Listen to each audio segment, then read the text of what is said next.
like, I don't think people really understand when I say this, that the One Piece, like, YouTube niche, there's probably maybe a total of like 20 of you. Do you understand like how incredibly rare that is? Like, let's just say for a second, this is like me saying, guys, you guys are the earliest content creators playing Fortnite on YouTube. Let's just think about how much of a moneymaker that is right now, right? Like, you guys are the first 20 to 30, right? Now there's dozens and dozens, like, you know, the people who are ushered in, they're golden. But the new people starting out, good luck, right? And luckily, because, and I think this is a testament to the IP and strength of One Piece, and One Piece is quite literally on the highest of highs right now, right? Like, we're doing it. Is this It Connects or is this just an interview? Wait, stop the recording. No. Okay. We're starting now. No, all right, that's fine. It's It Connects episode 5. That's what I thought. Okay. Alrighty.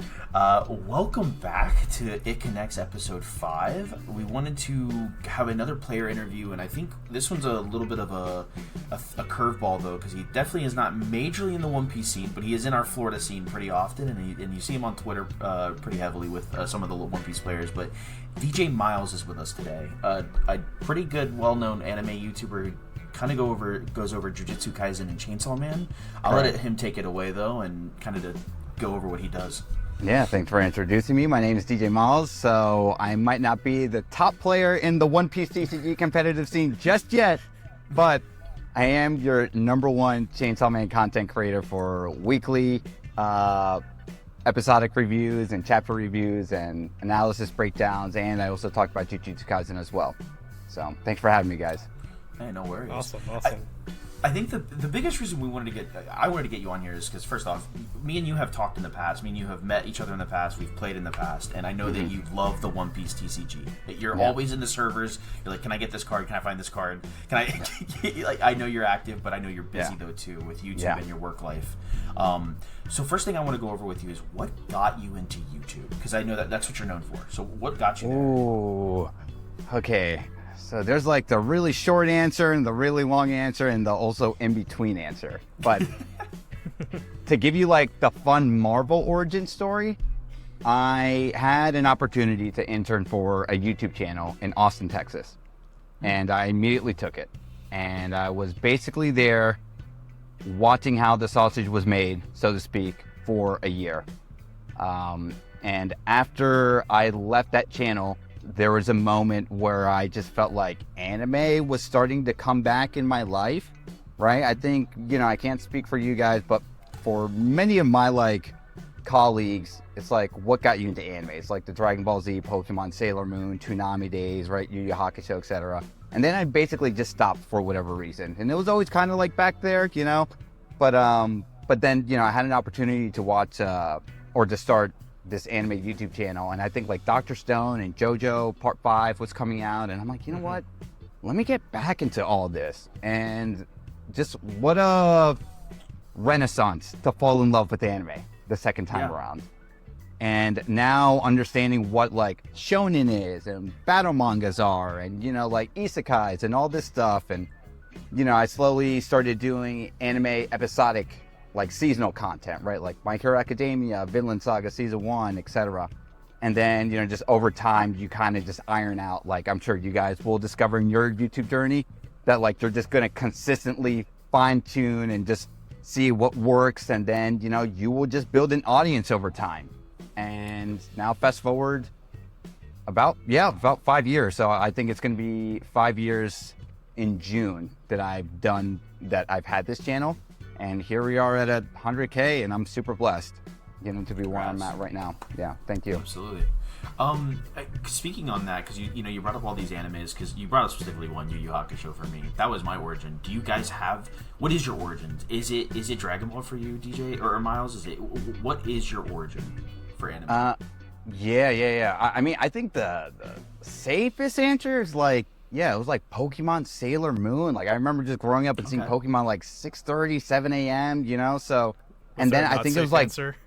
Huh? No. I think it's like, and then it was like, you know, just Dragon Ball Z, right? But like at that time, I don't know about you guys, or if you're comfortable, you know, revealing your age, but like I remember like growing up in middle school, like God forbid you talk about anime. It mentioned even Dragon Ball, right? Like, could you be a nerd, right? But now it's like the coolest thing, right? Everyone's talking about anime and all that stuff. And yeah, I think Dragon Ball Z was like probably the thing that ushered me truly into the scene, because like, you know, Pokemon is like, well, it's different from like the other Cartoon Network stuff, but like you don't really know, you know, what it is at the time. But yeah, I'd probably say it was like Dragon Ball Z, and then of course, you know, just you go in and out with anime, or I did anyway. And then I think it was like right around 2019 where I'm like, oh, like let me get back into this, you know. Like I would remember watching the One Piece anime specifically, and you know, Naruto, but it was basically like the big three, right? And Bleach, you know, on and off, and that was it. So okay. I'm gonna throw that at Colin too. Colin, what got you in anime? Because I mean, this is just gonna be an anime One Piece podcast at this rate for this episode. I'm an Asian kid growing up in America, of course. I know you got anime in your blood. It's basically in my blood, dude. But yeah, no. It was a lot of the same stuff though, like Pokemon when I was like very little. Of course, Toonami when I was on Cartoon Network. You know, Yu Yu Hakusho, Dragon Ball, Inuyasha. That one in particular was actually my favorite. Oh, that's awesome. Okay, that's a low key one. Mine was Rurouni Kenshin and Yu Yu Hakusho. Those were the two that got, because my older cousin got me an anime, and he showed me everything. You know, and those two I stuck with me specifically.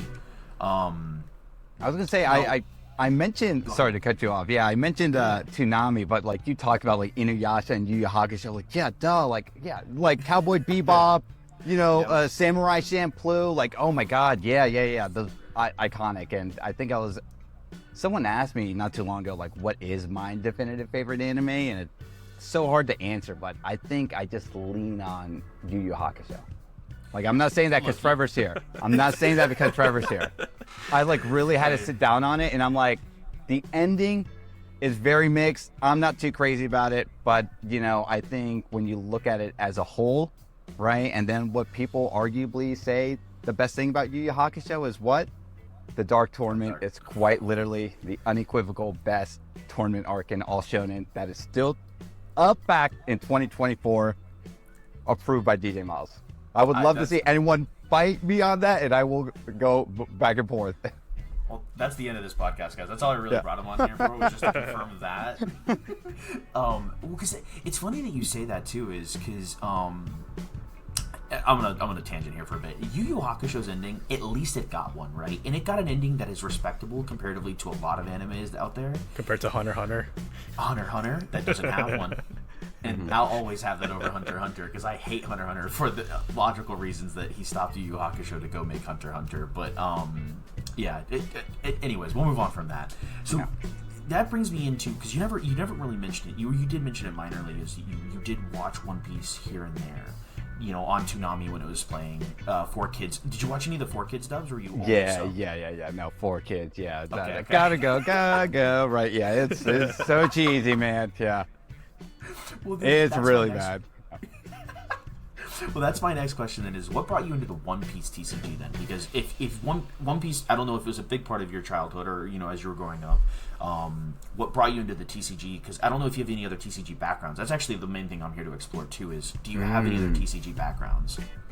I think I played Yu-Gi-Oh! Competitively I'm talking about like I tribute summon 2 monsters to bring out Dark Magician. Like I'm talking like the first iteration of like Yu-Gi-Oh, right?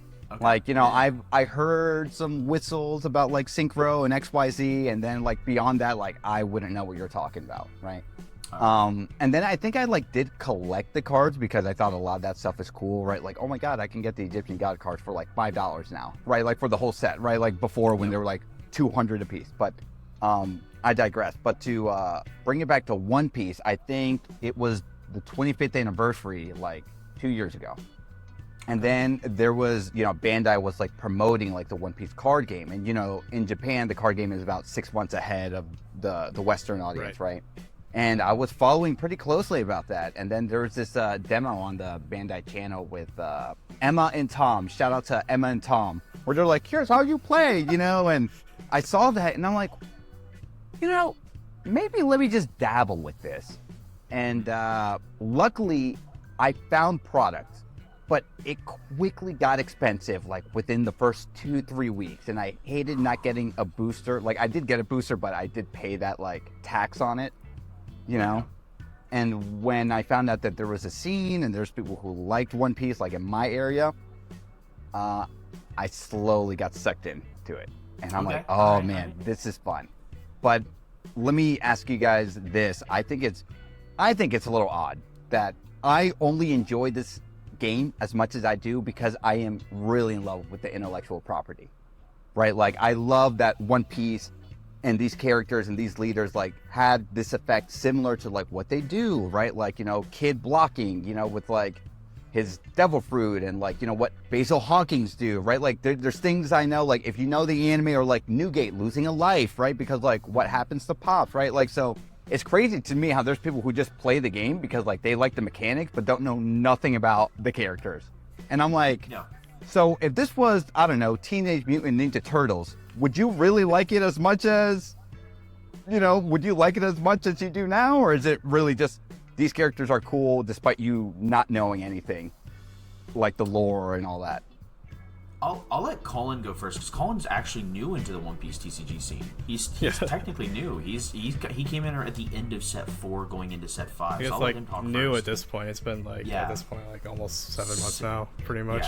Yeah. I tangent a little bit. I'm actually glad you brought up the whole thing about how the mechanics match some of the characters, because actually that was a video idea we had coming up. But like that was something I was pretty impressed with too. And not that I'm like a super One Piece fan, but seeing something like the Katakuri leader. I know a lot of people hate Katakuri as a deck, but I think the leader in and of itself was like really well designed. The way, you know, he sees your life ahead of time, like his observation hockey and stuff like that. Sure. But yeah, for me personally, the way I got into One Piece TCG was pretty much through Muhammad, because I was already practically living at the LGS, so Muhammad was just like one day, hey, Colin, there's this One Piece TCG coming up, it's by Bandai, and I'm like, oh, it's by Bandai, all right, we'll see how this goes. But actually it turned out really good, and honestly it's mechanically one of my favorite games. I've played card games for many years, from like Yu-Gi-Oh, from like, you know, the early 2010s, Magic for many years, even Pokemon for a few years. So yeah, honestly, between both the mechanics and even the community too, especially the community, that's what really drew me into the One Piece.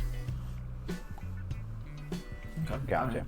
For me, it was I had a friend. His name is Moses. He's a definite local with us, and he's like, Trevor, have you seen the One Piece anime? And I'm like, not really. There's 1,000 episodes. You got to be crazy if you're gonna catch me watching that. 2 weeks later, Moses, I'm 400 episodes deep. How do you stop this? And he's like, well, if you love the anime so much, come and try the TCG with me. And we played on Untap for hours. Untap was our living space for the early sets of One Piece, because because Japan was ahead, we already had set 2 cards at that time. So we were playing with Whitebeard, and we were playing with Whitebeard, and we didn't understand why Whitebeard was strong. Like, it was funny. Like, thinking back to those days of like us playing on Untap, we were playing with Whitebeard and like, this leader's bad. What the f is this? He loses a life every turn. Why would I want to play this? this? Exactly, right? And then it just grew from there. I got to meet Arvin. I know you know Arvin and Rafts. Those two I met through the Digimon scene at the time, because I was trying to get away from Yu-Gi-Oh! And go into a different game, and I joined Digimon because One Piece wasn't fully out yet.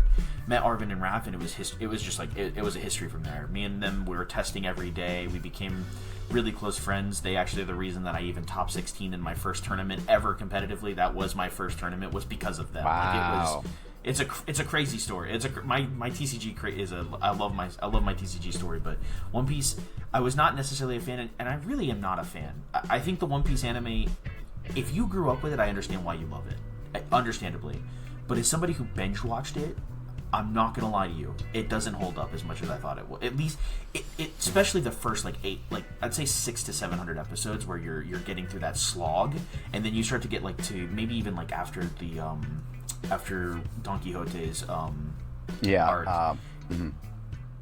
after Dressrosa. Dressrosa. There you go. Dressrosa. Thank you. Yeah. That was the word I was looking for. I just couldn't find it. After that arc, it picks up for me. But even then, it's like, again, because I don't love these characters. I love characters in the show. I love like Sanji, Zoro. I love King from Kaido's crew. But I don't love the anime. That's for sure. I love the card game. Best mechanically. I think it's the best mechanics for a card game I've ever. After looking at a lot of them, it's definitely the best one mechanic-wise. Gotcha, because I know when I first started playing it, some people said that, like, oh, it plays similar to Magic, and every time I heard that, I'm like, I never played Magic, you know, and again, my background was like Yu-Gi-Oh! Way back when, so I'm like, I don't know what you guys are talking about. Yeah, and Colin, going back to what you said about the community, so I think maybe I'm just spoiled because, you know, I think the spontaneity and even beauty of, like, the community and us even doing this podcast is just so surreal to me.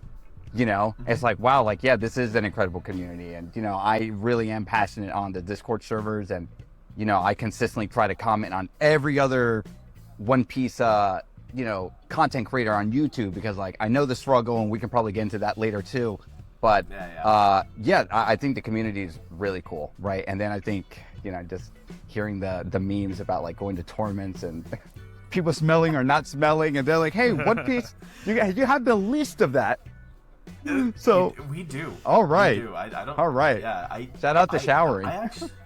Yeah, for some reason, us pirates know how to shower. I don't know what happened there, but we do love to shower in the One Piece scene because it is definitely. I've heard some horror stories with like the Yu-Gi-Oh scene and Magic scene. So yeah. I'm happy that the One Piece TCG players know how a shower is.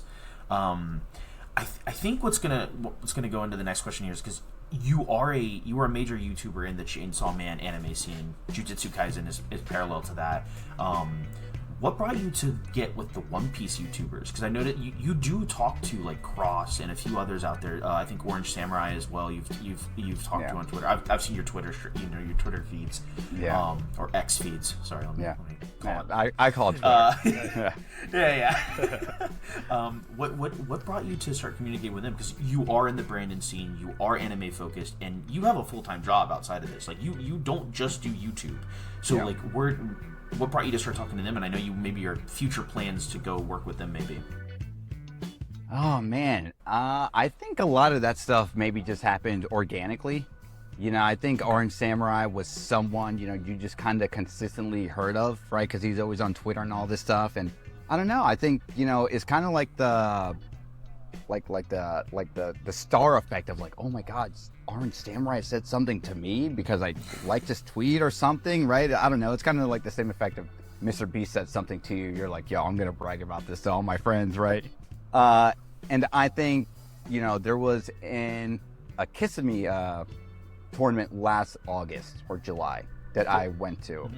And that was the first time where I like met a lot of these people face to face. And I don't know if maybe they were more friendly to me or not because of like the association of like YouTube and who I am as a content creator. Yeah. But like, honestly, I will say like, you know, even for better and for worse, like I'm okay with that because I want to like get to know these people, right? So if someone's like, hey, let me ask this guy or pry you know, a dozen questions about like how to become a better content creator or what to look out for and how to improve. Like I have no problem sharing that knowledge because like, well, one, you're not really in my niche as a competitor, so I don't care, you know, but even if you were, I don't know, like another Chainsaw Man channel, like I wouldn't mind telling you either because I'm already good where I'm at, right? Like I'm always trying to strive to be better, but like I have no problem giving information out because I think, you know, again, this is probably a whole different conversation, but I think content creation is like the future of like, you know, entrepreneurs and starting e-commerce. And, you know, I think just even learning generic stuff like this on how to do a Zoom call and how to network with people. I think this is very important, you know, so, but yeah, I think just to simply answer your question, I think they were just by proxy, they're like, whoa, this big content creator is talking to me. This is really cool. And I'm just geeking out just like them where I'm like, whoa, I'm talking about Orange Samurai or Kaizoku cards or, you know, even Cross, right? Like, you know, I'm like, oh, like this is just a very humble thing, you know, and we're all just nerds at the end of the day. So No, absolutely. When it's like, and even me, like, you know, I've talked to all these people in the scene, and like they're just friendly for the most part. They are just friendly people, and that's something in the One Piece CCG scene that's we've talked about it, how good the community is. It's not just local; it is everywhere. A lot of people are very welcoming in the scene, and willing to either help or guide you to get help. It's not necessarily, a lot of people won't share their secrets, don't get me wrong, but they will still be willing to help you if you ask, or if you start hanging out with them more often than not. And that's why we have these content creators that Cross and Orange Samurai that push this help or put this help out there for free. I mean, they're putting out great content for free that helps a lot of players grow and hopefully get tops and stuff like that with the game. Have you thought about collaborating with any of those guys? I know you're collaborating with us right now, but have you reached out to them and be like, with any type of content video, have you thought about anything like that? Yeah, I thought about it a lot, because I think one of the next avenues I want to do is maybe like get my feet wet into the niche, right? Because I think, like, I don't think people really understand when I say this, that the One Piece, like, YouTube niche, there's probably maybe a total of, like, 20 of you. Do you understand, like, how incredibly rare that is? Like, let's just say for a second, this is like me saying, guys, you guys are the earliest content creators playing Fortnite on YouTube. Let's just think about how much of a moneymaker that is right now, right? Like, you guys are the first 20 to 30, right? Now there's dozens and dozens, like, you know, the people who are ushered in, they're golden. But the new people starting out, good luck, right? Yep. And luckily, because, and I think this is a testament to the IP and strength of One Piece, and One Piece is quite literally on the highest of highs right now, right? Like, you know, the manga's gonna end supposedly in 5 years, you know, but like, even if it isn't, there's crazy stuff, and I won't get into spoilers, but like, just what's presently happening in the manga is wild. The card game is so popular. The Netflix live action was surprisingly good. You know, they're actually remaking the One Piece anime, you know, just to get through those growing pains that you just suffered through, right? So it's like, One Piece is at an all-time high, and I think more people are catching on, and for better and for worse with scalpers too, about, like, you know, where this card game is going. And I think a lot of people, whether you want to be just a better player, even if I can't be a top 16 player, and maybe I will, right? Even just knowing that maybe I can by watching a Trevor breakdown on Newgate, like, that gets me really excited, you know? And I think any opportunity for people to make One Piece content, this is where I'm like kind of thinking like, okay, I already have 100K, I already have a name, I already like know a lot of people, so should I start a channel? But then the other thing too is, and I said this in the Small Hat podcast last week, that like, what am I gonna do? Like a deck breakdown? Am I gonna do a market watch, right? Like, I'm like, I don't know, and I don't care, you know? But I think, without giving too much, I will be doing something, but in unexpected ways, right? So, yeah. Well, and that's something, because that's such a really good point to touch on, is because we're having that identity, and it's sad to have this identity crisis now. We're fucking 2 weeks into this, right? But where we're talking about that is like, do we want to stray towards competitive, or when we're doing our main chunk of videos, do we want to do the fun community stuff? And I think for me and Colin, I think it definitely is like, this type of stuff is what we definitely want to keep doing, is the player interviews. I want to talk to as many players in the community as possible, and it's ranging from everybody. I want to get, like, there's a friend of mine named Tucker. I want to get him on here sooner or later. Like, I want to talk to people who have jumped into the scene, who have gotten to the game, and like, what keeps them playing, what motivates them to keep playing, because he's gotten really good recently, what puts you in that position to get really good, to give other people, I just want to give other people tips from other perspectives than just the same people every day. That's what I really want. And then, like, I think Colin's doing it right now, where it's like, we're just like recording our locals and having fun recording our locals. I think that's going to be a good time. But that's something that I think me and him want to stick to. I don't know, and like, we'll post our deck list. If people want to have competitive stuff from us, that's fine. We're happy to provide that. But like, when there are people like Cross, Jonas, Jackson Wong, Clyde on Twitter and stuff like that, why would they come to us? That's kind of what you were talking about there. Is like, am I going to do a market? Like, why would I do a market watch when there's already 10 other people doing the market watch that, that do this on the daily, that have the time to do this. Yeah. Colin, I don't know if you want to put in any 2 cents on that one or that type of topic there, but. No, I think you pretty much captured everything. Like you said, it's like, would I go to, and this is where I just have to be honest with myself, right? Would I go to myself for advice over going to Cross or Jonas? Probably not. It's like yeah, we collectively have our tops and tournaments, but like, do we have that? I guess, do we have that level of? I don't want to say superiority, but that level of reverence of within the competitive scene.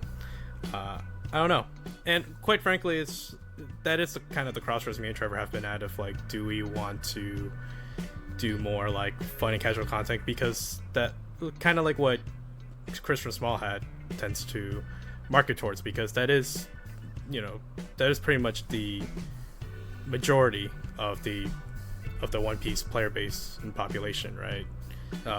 Like I think a statistic came out it's like not even like 30% of the One Piece players have ever gone to play regional, which, I mean, granted, that's also because of how like exclusive they've been, but Sure. Yeah. I still think it's just right for the taking, right? So like, again, I think probably the most important thing is, if you're not having fun, do not force yourself to do a market watch if you just don't want to do a market watch. So I think that's first and foremost. Yeah. I think even the second thing, and this is probably like a YouTube secret, but I don't think it's really a secret, is that I think people really mesh with personalities, and they want to, and that's not to say no one doesn't have personality, but it's like, what do I mean by this? Like, consistently showing your face, consistently just talking to people. So even if, again, I'm not a top 16 player or whatever, but someone can say, oh wait, but you make Chainsaw Man videos, I've seen your videos, that is cool to me. It's like that's kind of like, I think the street cred everyone should strive for is, how much do you know everyone in the circle?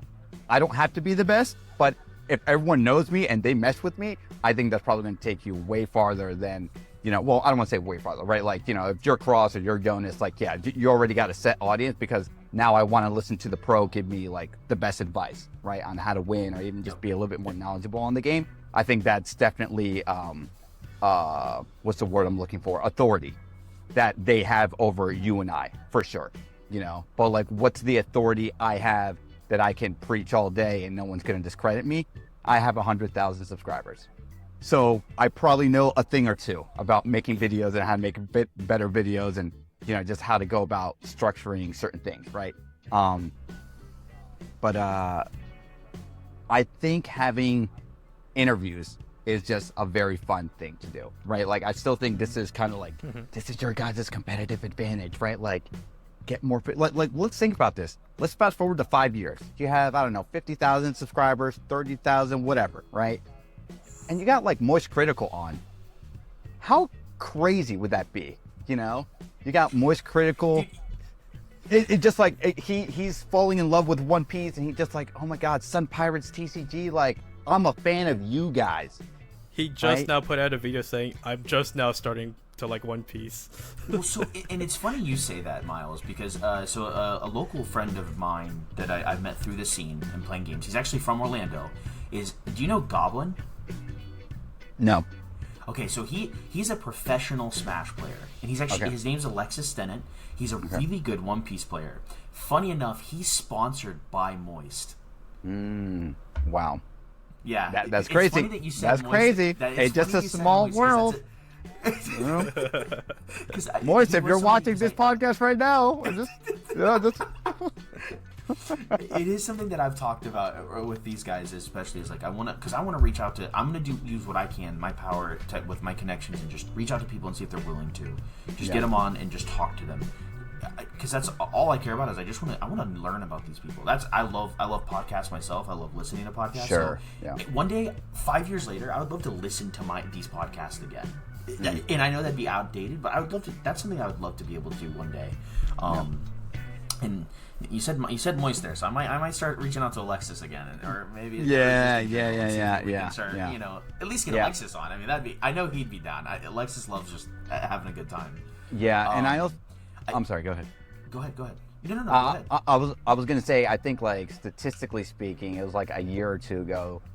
You know, the amount of podcasts I know sounds so bountiful right now. Like there's way too many, etc. There's only like 1 million, and this is like across the spectrum of like, I think like Spotify and all these other things. And of course, like we're not the Joe Rogan podcast or whatever. And you know, maybe they're catering more to like trash taste, which is what I would like to do one day too. But it's like the podcast game is still very like young too.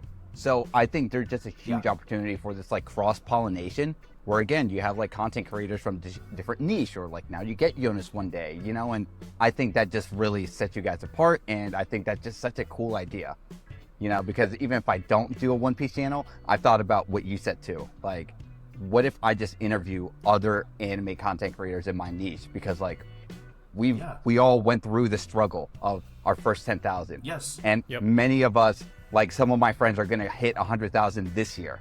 And it's like, man, I remember when we were at 5,000 together, you know, it's just so crazy. And I think that's such an interesting thing too. It's like,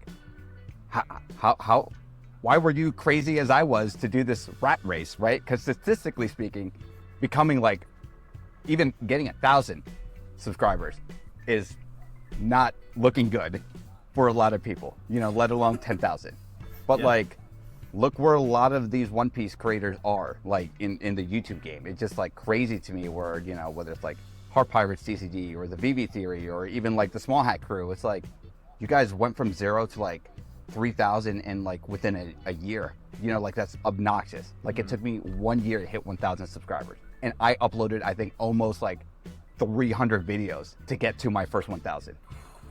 You know, it's pretty. I mean, I was much more aggressive way back when, and it was a whole different landscape. But you know, like, you know, semantics aside, right? It's like, I don't think you guys even really understand like how crazy fast that this niche One Piece TCG YouTube whatever is just blowing up. You know, so when someone's like, "Oh, I only got 5,000 in a year," I'm like, you know how much I would have loved for that to happen to me back in the day. You know, it's like, no, keep on going. You're doing the right stuff. Just keep on going. Go. Okay. You know? Yeah. Well, that was something that was like, Colin thankfully is doing it right, and he's just taking advantage of it, and he brought us along. We're along for the ride with Colin, and I understand that we have a voice here somewhat, but like he is doing it, and I'm happy he's doing it, because this is something that me, Arvin, and Raph had talked about back in the day. It's just like, where do you find the time? That's my biggest deal, is like, because I want to have a full-time job. I want to play the TCG. I want to do other things with family. I want to do things of my own that's not the TCG. It's like, how do you fit that fifth thing in there? How do you fit the YouTube thing in there? And Colin's taking that burden, and I love him for it. Let me tell you, and because that was actually going to be that whole topic that we just talked about was going to be my next question, is like, what can the TCG kind of do to improve, or this scene can do to improve? And it's just keep doing what we're doing, because clearly it's growing, right? Like there's not much we can do to improve other than just maybe upgrade your quality and stuff like that, and or just keep doing the thing that's growing you. Don't try to divert. If you found your niche, don't divert from it. And that's something that I want to do with Colin, is I think we found it, and it's just like doing it, because no one's doing player interviews, no one's doing these long form content for One Piece, and that's something that I think a lot of players would love to have. Mm-hmm. And I think it's something they don't know what they want until it's actually like shoved in their faces. You know, like, you know, if this whole niche was catering to Market Watch, and you guys were the only exclusive podcast, like where we're doing this right now, right? And they didn't know they want it, it's going to blow up for a reason, right? So, but I think to answer your question, I think it's just so young.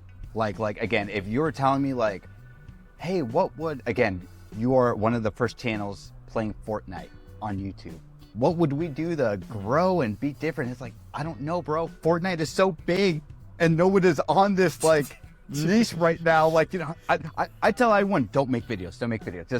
I'm just gonna keep on making videos on Fortnite, and you know, just blow up. You know, so with One Piece, again, whether it's Market Watch, whether it's this podcast, it's like, dude, I'm sure there's things where other people are sitting right now hearing this, cooking up some ideas that are like, I hope DJ Milez doesn't say this next thing out loud, because I've been cooking up this idea for the past 2 weeks.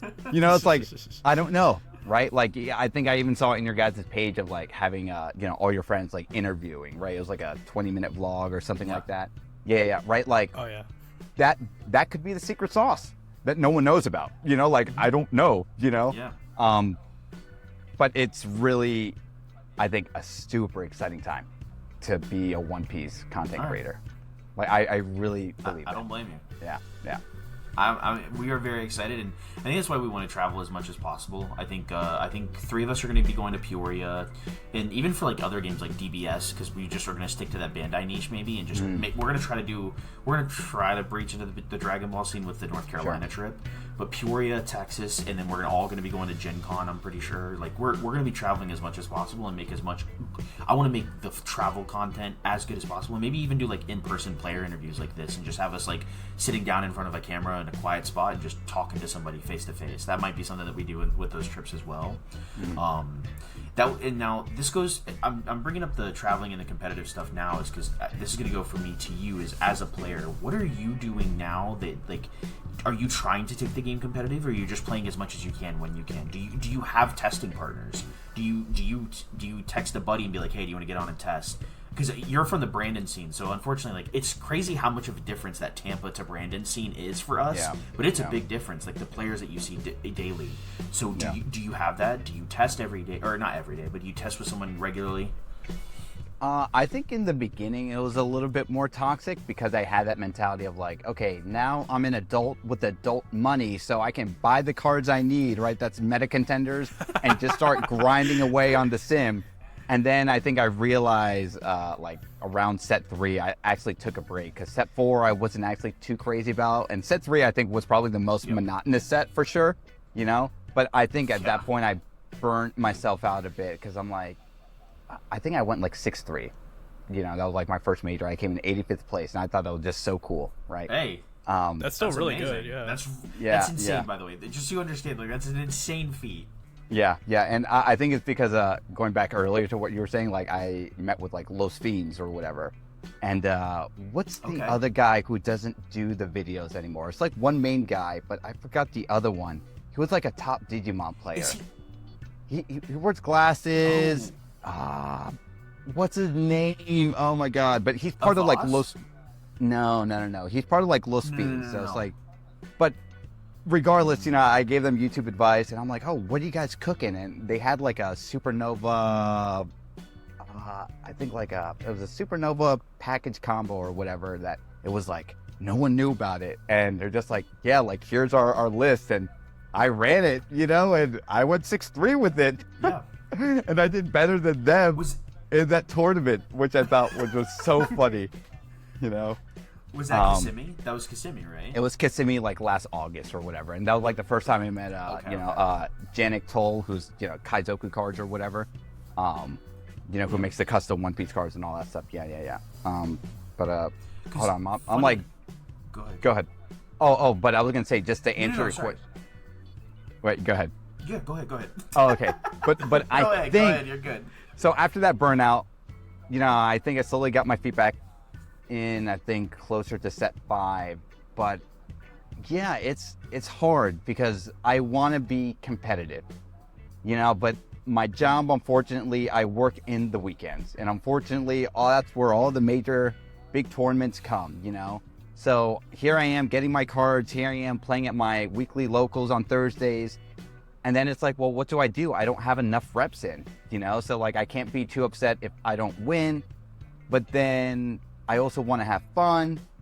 But, you know, there's so much capital anyone can have just winning off one tournament, you know, just like, and I'm already a big content creator. I'm like, what if I like broke out in this niche this way, right? Like there's so many things in my head, but at the end of the day, it's a balancing act, right? Like how many spinning plates can you comfortably have? And I think that's still like the question I'm trying to ask myself. Like I want to have fun, and maybe even after this podcast, right? Like maybe now I'm more closer to you guys, and like maybe you guys can give me some testing and training, but you know, realistically it's like, where do I even have time to play on a super competitive level? Like, I don't know, you know, but like I would like to. So to answer your question, yes, I would like to be more competitive. I just wish I had more time in my day to like dedicate towards that, because even when I do, it's like, well, my channel is more important important, right? Like what's, you know, the relationships I have with, you know, my friends and loved ones, that's also equally as important, you know? And then, I don't know, like I love Persona 3 and I haven't played Persona and I really want to play Persona, you know? And I'm like, I don't have time for this. I'm like, okay, it's 2 hours One Piece on Sim or Persona 3 Reload, you know? It's, man. Yeah, I know. It's tough out here in the streets. I'm gonna say, Miles, me and you we have too many of correlations. Like you saying Persona 3 Reload right. You guys are practically the same person. Because that's exactly my issue right now. Yeah. Damn it! It's look at the tattoo. Give me 1 second. Give me 1 second here. I'm gonna. So for people who's only hearing this, I showed him the Persona 5 tattoo I got on my forearm. Persona 5 really came at a good time, right? When I started my channel and all this stuff, quick backstory. And that game left such a huge impact. And for people who never played Persona, those games are like 100+ hour games. And I played Persona and Persona 5 Reload, which was just basically like DLC with it. And yeah, after like 230, 250 hours, I remember hitting 1,000 subscribers and I told myself, if I hit 1,000 subscribers, what Persona 5 did to me is like, you know, the justice and the belief to pursue what you want. I'm like, this is how I know this YouTube career is going to work. And I got that tattoo right at 1,000 subscribers. And yeah, it's fantastic. So that's amazing, because I don't know if it's a little too blurry, because I had this custom made as a cup, because my mother does these like these cups things, and I was like, I want this on the cup. It's funny that you have that tattoo there. God, that's hilarious. Yeah, we are the same people. Yu Yu Hakusho, Persona, those are yeah. All right. A man of culture, I see. Yep. Absolutely. I think to wrap this up, and I think it's the question that I'm curious about, because you are trying to do a lot of things and just keep the channel growing. What's next for you? What are you doing to grow as a YouTuber in the chainsaw scene? Because covering one anime as much as you do, is how do you keep growing in that? What are you doing, if you can share anything, or if you want to give any insight on that, is like what are you doing to grow in that scene? So maybe cheesy analogy. You know how it took like 100 episodes of One Piece to get to like the grand line? And then it's like, oh my god, the real adventure actually begins right here. I think something similar has happened once I hit 100,000, where it's like I have so many things I've done in the past, and you know, now I'm known as the Chainsaw Man guy adjacent to Jujutsu Kaisen, and now like Dan to Dan or Dan to Dan. But I think this is also like a good opportunity to slowly start branching out, right? And I think what I said earlier about like, I'm doing something with a One Piece adjacent, but it's not a channel, but I can't tell you, I can tell you. I'm essentially getting ready to start getting a website going where I can start, you know, making some One Piece products, you know, we'll just leave it at that, you know, but I think that would be like a really cool way to like now be a part of the scene without making a channel, but also now being affiliated, where it's like, oh yeah, he's an anime content creator. It kind of makes sense, right? It's like very harmonic. So I think that's next. And I think, honestly, I just would love to get my hands on with more content creators in the One Piece scene, you know, and just tell you guys and tell others, like, keep going. Like, keep going. You know, it's like, there's going to be days it's going to suck and you're not going to want to do it. And, you know, whether it's me or David Goggins telling you to keep going, right? So like that super motivational speaker, like, you know, keep going, just keep going. Like, you know, you guys have something really beautiful here, and I think you guys don't know it yet. And I think, you know, within like even 3 years from now, it's going to be really exciting to see where you guys specifically are going, and just kind of like the niche as a whole. Well, we thank you for that. We really do, because I know you approached me at a locals. You're like, when do I get on the podcast? I'm like, I want to get you on immediately. There was a few people in the local scene. I was already like, when me and Colin had talked about this, because we wanted to talk to Chris. You know, we talked to Chris about it right away, and then I was thinking about all the people that I want to grab right away. It's like, the first two that came to mind was Garrett Farrington, Orange Samurai, and I'm like, oh, that's right, Miles. I want Miles. I want Alexis Stinnett. I want to reach out to my Florida scene first, grab all these people, talk to them, understand what's going on in their head about the game, their life, their outside careers and stuff like that, and then move out to like all of the Arizonian, the New Jersey, the California players, all that type of stuff going forward. But it was lovely. Thank you for coming on and talking to us, and just giving us insight of what you're doing. Yeah, no, absolutely. And Colin or you guys, please, like, I'm an open book. So if you just want to talk about like YouTube data or anything like that, and even this is a call out to everyone else too. Just like, please reach out to me on Twitter. I'll give you YouTube knowledge. You give me a 1 hour training session for free. Okay, that's the deal now. I'll just if you want to play, just hit us up. Okay. Yeah. Don't. Shout out to the lucrative players. I was gonna say, shout out to the lucrative players that are making this a business. A 1 hour coaching session for $150. I'm like, wow, they get like 4 or 5 clients a week. Man, that's better than Patreon. What the hell? The scary part is that some of those people are offering that and a Patreon. That's the scary part. But hey, I mean, to each his own. What's working is working. Don't hate the player, hate the game. I love it. I think it's great. No, absolutely. Absolutely. I think that's it. I don't think there's anything else that we really need to talk about. If we want to, we'll just invite you back on. We'll have a later episode. Of course, for sure. Of course, yeah, sounds good. What I'd like everyone to do in the comments, please post questions if you have any for DJ or for Miles, and for us if you have any questions. I know he'll probably be looking at the YouTube comments on this one. And then other than that, just like and subscribe. That'd be great. And again, just comment if you have any other questions or if your thoughts. Awesome. Thanks again for having me. See you guys. Thanks, bye. guys. Hey, you too. Thank you.